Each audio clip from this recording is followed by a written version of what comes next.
Thanks for listening to our podcast unMetered. As a member-owned, not-for-profit electric cooperative, our focus is on providing affordable, reliable, safe electricity and outstanding member service. One way that we're doing that is by providing more avenues of communication to you, our member. Through the podcast, we hope that you will be able to find some helpful hints, tips, and things to help you conserve energy, as well as some informational pieces that will help you understand what it means to be a member.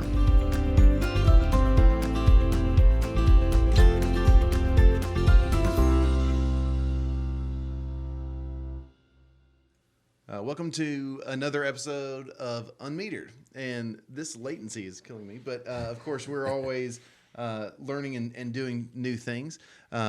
Today we're excited to have Chris Jones with us, President and CEO of Middle Tennessee Electric, and of course Josh Clendenin, and I'm Adam Elrod, and we're very excited to have everyone here. Today we're doing a different type of podcast than we've done before, which is what people would call an AMA or an Ask Me Anything. Yep.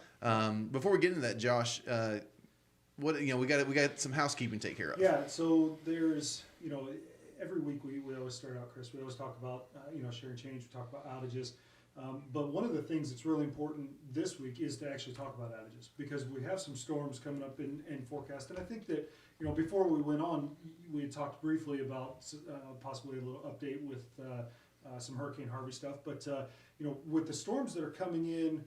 For us, it's really important, members, just to remember, if you have an outage, to call 877-777-9111, report those outages. But also, Adam, they can report on their app or through the portal now.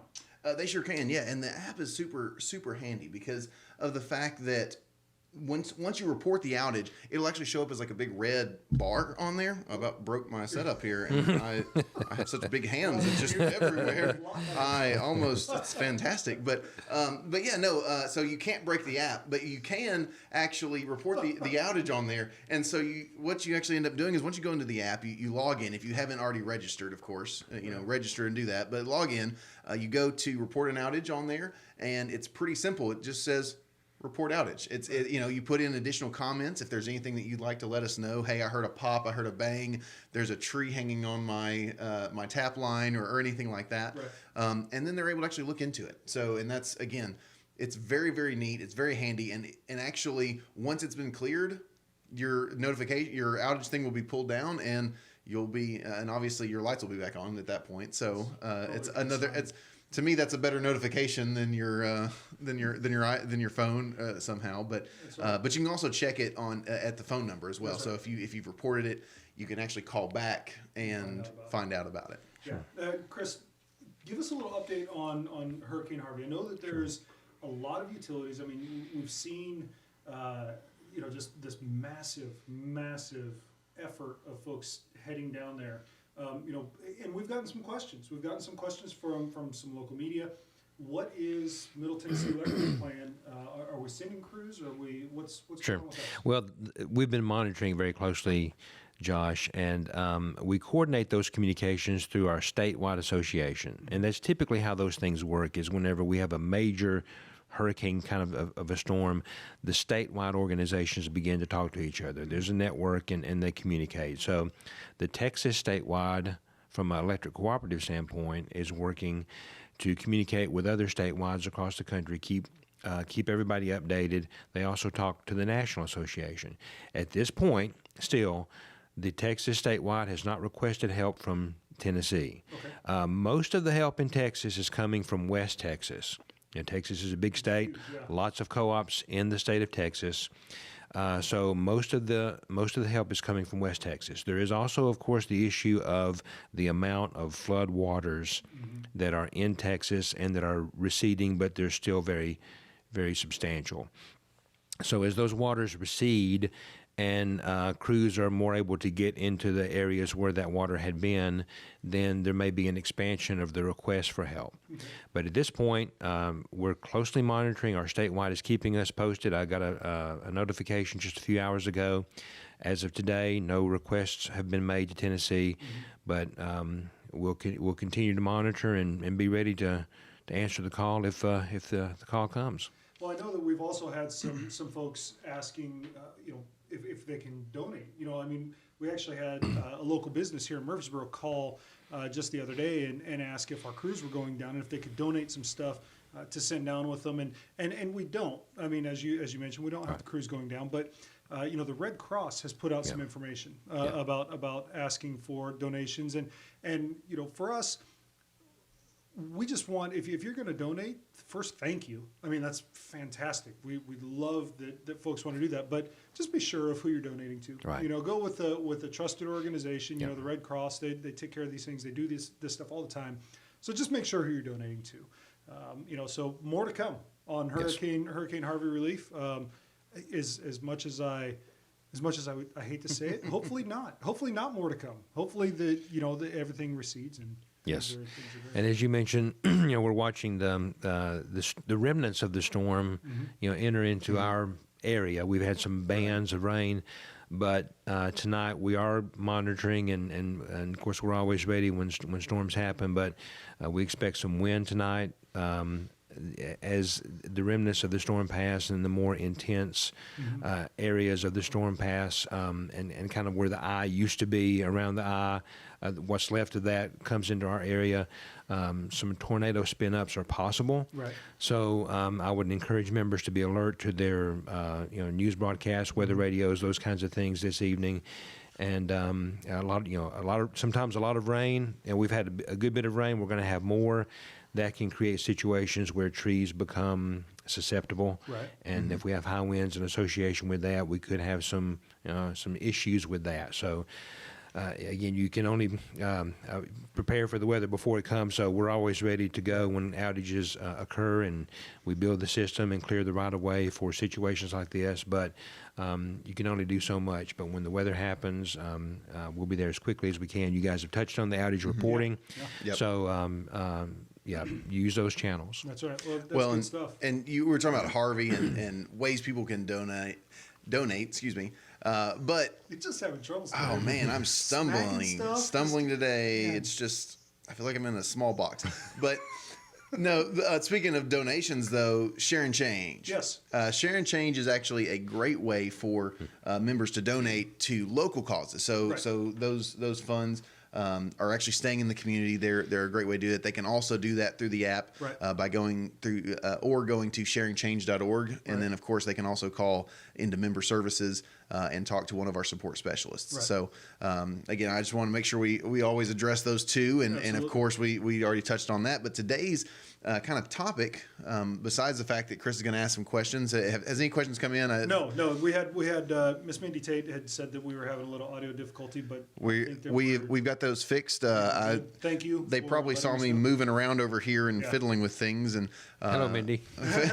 So here's what we're going to do, members that are watching, and hopefully we'll get some other folks joining us. We see we've got about 11 folks watching us right now. Chris is here to answer some questions. We have some things that we're going to talk about, but if you have a question, just type it in the comments.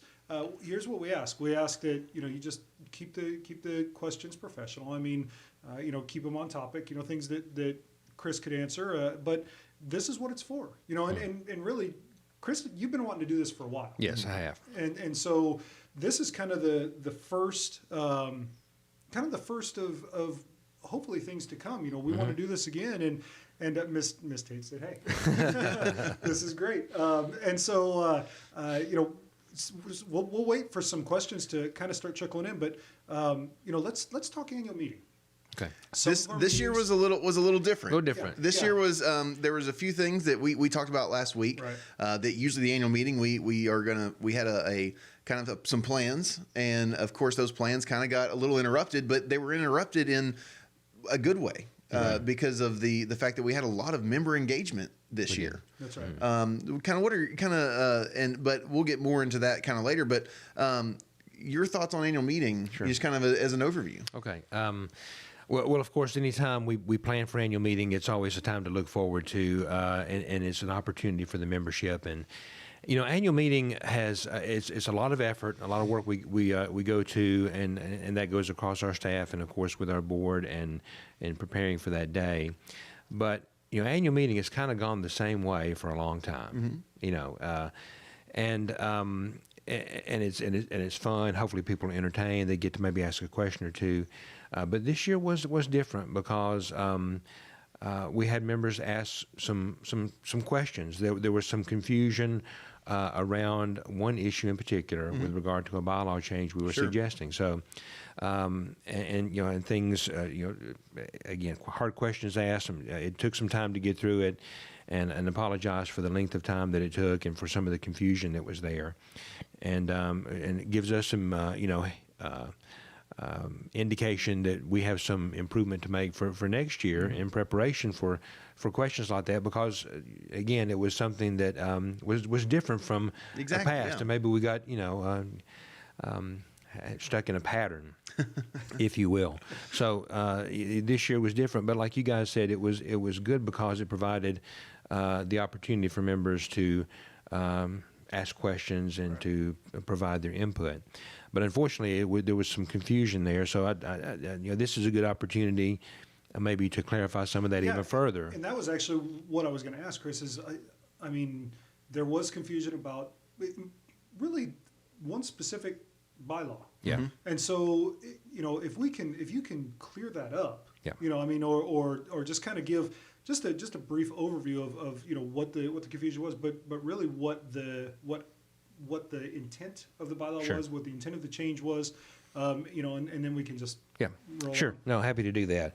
And the bylaw had to do with easements. Now, easements can be a complex question, and it had many variables associated with the general topic of easements. But what Middle Tennessee Electric was seeking to do with its existing bylaw language that spoke to easements, allowing the right Middle Tennessee Electric has to erect its infrastructure on property.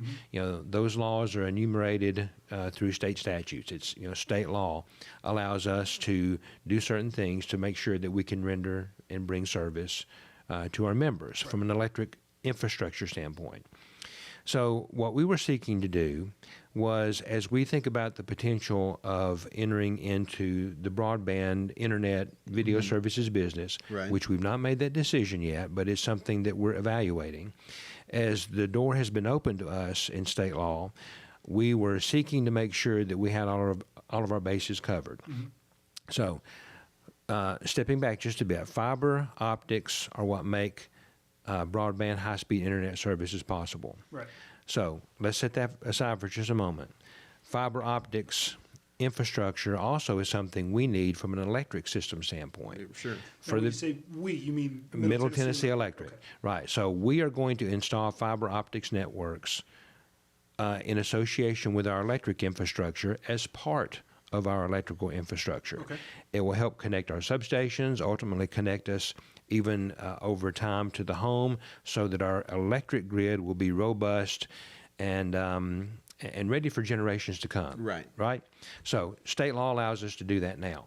The question is, are we going to then leverage fiber optic networks to provide broadband internet service, which we're allowed by state law to do now? Sure. That's a question that we are working to answer.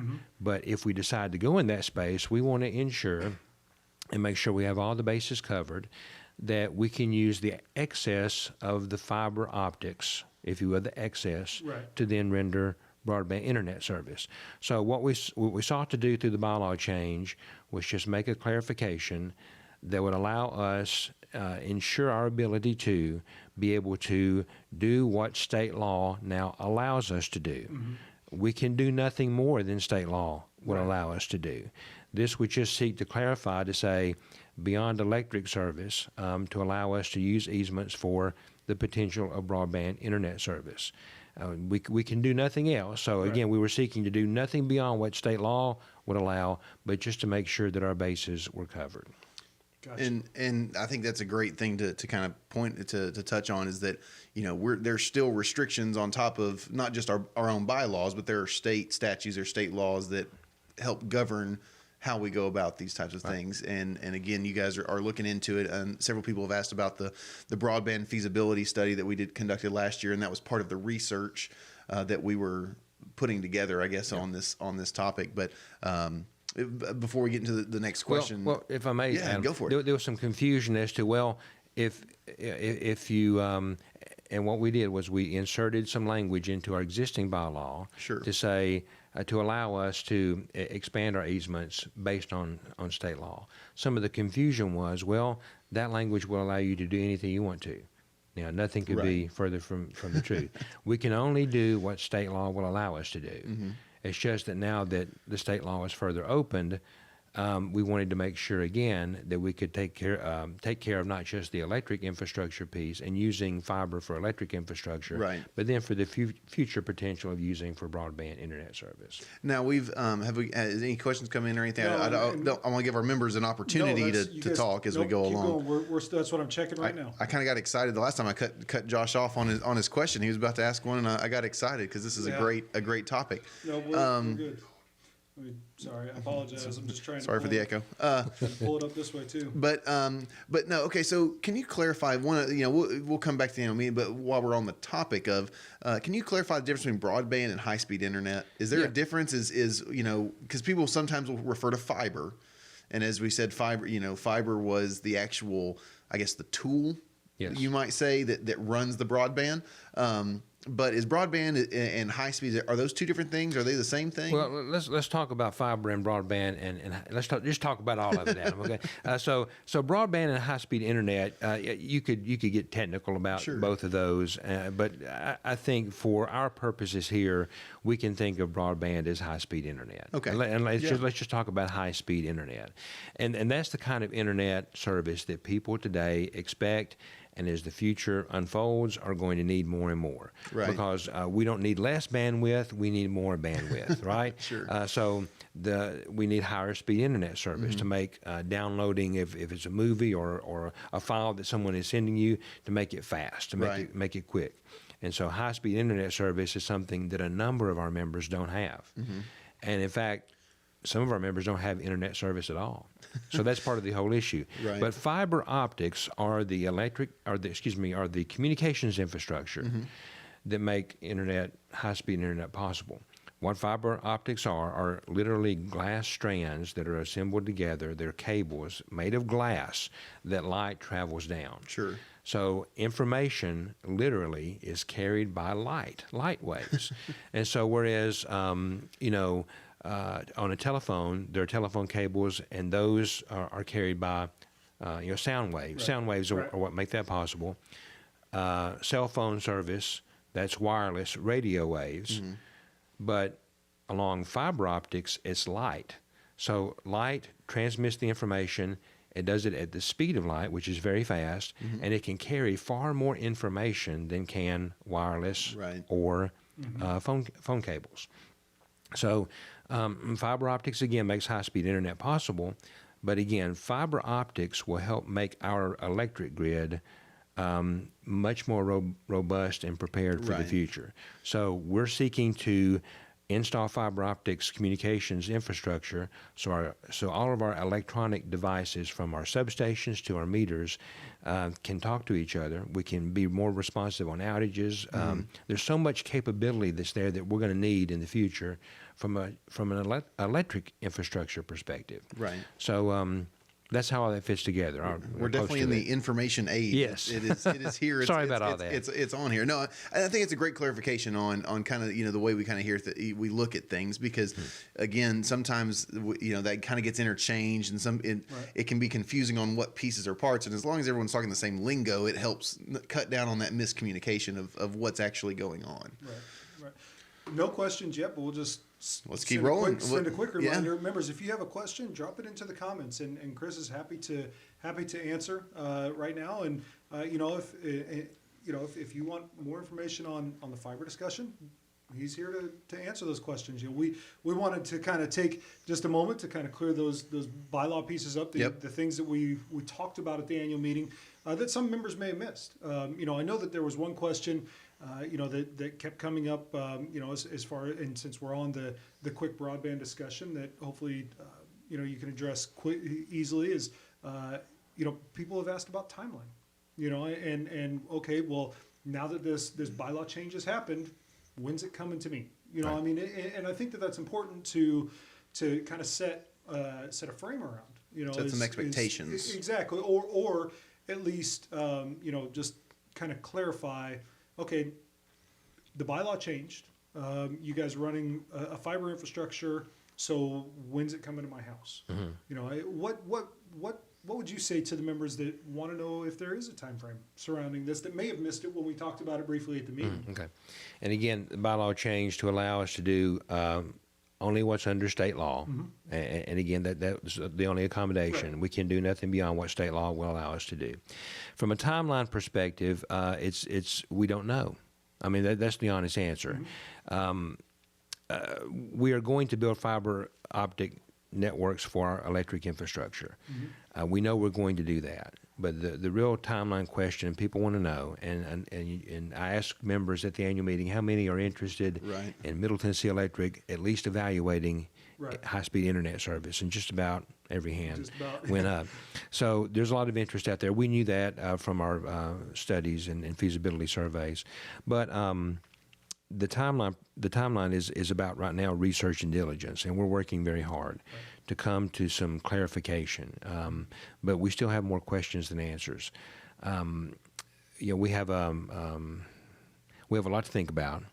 We have a board meeting every month. We have a strategic planning session early next year. And as more and more pass by, we're getting more and more mature in our evaluations and studies. And I'd love to be able to come to some clarity by the time of that strategic planning session, but we just don't know. There are so many things to consider in this space. We know that there's a need, and we know that that's part of what drives us toward trying to come to some answers, because that we know there's a need out there. Sure. We did get a question. Taylor Jones, thank you for your question. Said, Taylor Jones said, what would be the pay model for broadband service, and will it be unlimited access or data capped? Doesn't really sound like we've gotten to that point yet. But I mean, I would love to hear what you have to say. Well, and also part of that question that might also ask that from what I'm hearing there is there going to be a cost to those that do not want broadband? So I think that would be a good additional question. So to kind of go along with Taylor's that question: what will be the pay model for the broadband service, and will it be unlimited data access or data capped? Yeah, a good question. Good to hear from a fellow Jones too. So, so hello, Taylor. You know, part of what the state law would require us to do if we get into the broadband internet video services business is to create a subsidiary. So Middle Tennessee Electric can't do it in and of itself. We have to, by virtue of the state law, create a subsidiary. Now, actually, there are several different models we could look at to potentially get into this space, but we can't do it per se as Middle Tennessee Electric. It has to be at a minimum a subsidiary. So to the part of I think what the question is, and you guys have touched on, is that there will be separate books, if you will. So we can't use we can't cross subsidize those two efforts. So that's an important distinction to make, and that was a question that came up some at the annual meeting too. If we get into the broadband space, how would that impact our rates? And again, those are two separate things. Now, fiber optics, again, from an electric system perspective, it will bring us great benefit. We need to do it. The timeline we seek to do that in is a big question, but that's an electric infrastructure investment, just like substations, just like poles and wires. It's new. It's a big initiative, but depending on how we choose to unfold that, will dictate to some extent what the cost, what the framework will be as far as financing and paying for it. So let's see. Taylor just asked another question. Would it be similar to the way that CWPS, Columbia Power, handles their services? It would. Not. The distinction there is the way the state law is set up with regard to subsidiary. The way Columbia does it, if I understand it, and I've got a number of friends at Columbia, as a municipal, they're able to set up their own broadband business, if you will. Even though they're a municipal system, it's a government run, but it's under the auspices of Columbia Power. And so it would be a distinction from that standpoint. Now, still, Columbia, as provider of TVA power, cannot cross-subsidize those two efforts. So it's similar from that sense. It would be more distinctive in the way we'd have to do it because of the need for us to create that subsidiary. Taylor, hopefully that answers some of your questions. I think the unlimited access or data capped, I think that would kind of fall to once the subsidiary is whatever that model looks like would kind of dictate how all those pieces would run out. It's a great question. It's a question that's just too early for us to part of the research that's going into it right now. And but something that we hope to be able to do. And again, this is more my kind of dream and hope, and that we're able to offer. When we say high speed, we're talking high speed. Right. To be able to really offer some real capability to our members if we roll that out, and that's something we'll push for. And you talk about the kind of our thoughts is I currently have a high speed internet for me, but when I was previously when I was living in another city, of course high speed was a completely different meaning. Right. And so again that's where I guess state law is kind of mandated there is a minimum for that. Right. And so of course we'll be I'm doing the research on what we're looking for here, but kind of moving past broadband a little bit. So real quick, Taylor, thank you for. I was just going to say, Taylor, thank you for popping in with the question. Any other members? You guys are popping in here. We love it. If you have a question, just shoot us one in the comments, and we'll do our best to get it answered. So so moving past kind of a little bit of the broadband conversation. The annual meeting itself, again, this was an opportunity for members to hear what, one, get in contact with their with the cooperative in a different manner. Of course, they can always contact us. They can come in the office. They can call us, touch base with us on social media. But this is a different atmosphere. Over your time here, the members that are getting engaged, the members that are coming to these annual meetings. I mean, what is the benefit, I guess, of coming to this annual meeting besides just a different way to get in contact with employees and with the leadership? Well, I would suggest that's the chief benefit. Now, of course, there are the kind of fun benefits of the prizes and some a good time together. There's a door prize for everybody, but then we give away some prizes, and so that's always fun for folks. Right. At least we hope it is. I think it is. But it's an opportunity for engagement. I mean, when our members understand that they are members, mm-hmm. it means more. Now, we drive for higher levels of member satisfaction. Sure. And we know that statistically, when members understand that they are indeed members, it raises their satisfaction because they feel like they're more part of the organization, which they are. Right. But we live in an area where we have a lot of people moving in who maybe aren't familiar with what electric cooperatives are.